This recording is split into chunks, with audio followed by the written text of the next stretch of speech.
Brought to you by खाता book. इनका tomorrow होना हो लेकिन हिसाब टुडे हो सकता है। हाँ?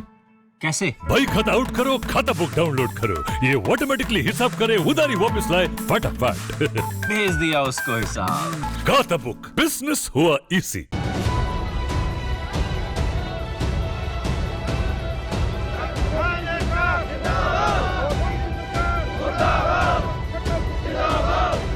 वापसी करवा दो, एमएसपी का कानून बनवा दो।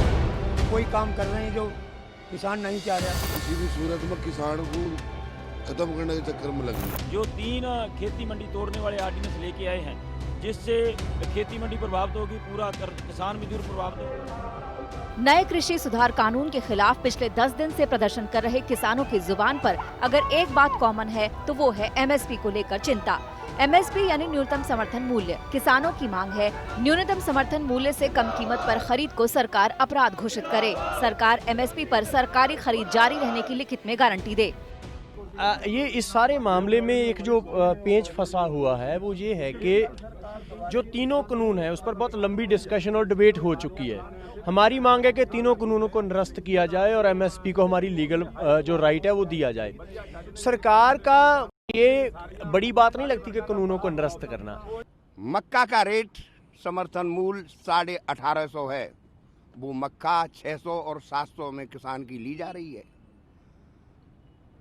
आ जाइए, आलू किसान का से 5 रुपया किलो में लिया जा रहा है और पूरे देश में 50 रुपया किलो में आलू बिक रहा है। प्याज 2 रुपया किलो में लेने वाला कोई नहीं है। आखिरकार ये एमएसपी है क्या और कैसे तय की जाती है? किसानों के लिए इतना बड़ा मुद्दा क्यों है? एमएसपी को कुछ इस तरह से समझिए, ये किसानों के लिए न्यूनतम मूल्य की गारंटी है और एमएसपी को किसानों के हितों की रक्षा के लिए पूरे देश में लागू किया गया है। और इसकी खासियत ये है कि बाजार में मूल्य चाहे कितना भी गिर जाए, सरकार हमेशा किसानों से न्यूनतम समर्थन मूल्य पर ही खरीद करेगी और न्यूनतम समर्थन मूल्य का ऐलान फसल की बुआई के ठीक पहले किया जाता है ताकि किसानों को आश्वासन रहे, भरोसा रहे। इस समय देश में 23 फसलों पर एमएसपी व्यवस्था लागू है, जिनमें धान, गेहूं, ज्वार, बाजरा, मक्का, मूंगफली, सोयाबीन, तिल और कपास जैसी फसलें शामिल हैं। सरकार कृषि लागत और मूल्य आयोग की सिफारिशों के आधार पर एमएसपी तय करती है। किसी फसल पर एमएसपी पूरे देश में एक ही होती है। मांग ये है कि जो एमएसपी है उसको एक कानून निर्धारण हो कि एमएसपी से नीचे देश में खरीद नहीं हो। हम नहीं कहते कि सरकार लेकिन उसका भाव तो डिक्लेयर।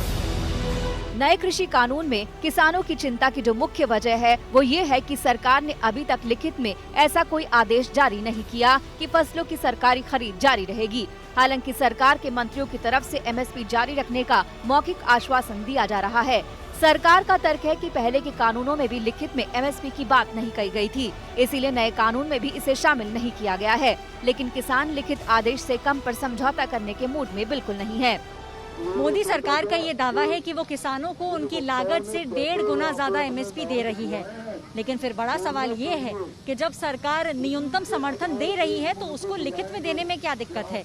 जानकारों का ये कहना है कि अगर सरकार लिखित में देती है तो आगे चल के एक बजट का बड़ा हिस्सा उनको इसके लिए देना पड़ेगा, जो उनके लिए दिक्कत बन सकता है। दूसरी दिक्कत हो सकती है अनाज के भंडारण की। अगर सरकार किसानों को उनकी फसल खरीदने की गारंटी दे, इसके लिए करीब 17 लाख करोड़ रुपए की जरूरत होगी। यहाँ एक बड़ा और अहम सवाल ये है कि आखिर जो नए कृषि बिल का विरोध हो रहा है उसका सबसे ज्यादा विरोध पंजाब और हरियाणा के किसान ही क्यों कर रहे हैं? तो इसका जवाब भी एमएसपी से ही जुड़ा है। जानकार कहते हैं कि जो सबसे ज्यादा एमएसपी पे खरीद होती है वो इन्हीं राज्यों से होती है और इसीलिए इन्हीं राज्यों को किसानों को सबसे ज्यादा डर लगा है। आप ये बताइए कि जिस समय किसान के खेत में आलू पैदा हुआ उस समय 1100-1000 रुपये क्विंटल का भाव था और आज 60 रुपये किलो है। तो आप ये समझ नहीं पा रहे कि कुछ ना कुछ तो गलती की है उन लोगों ने।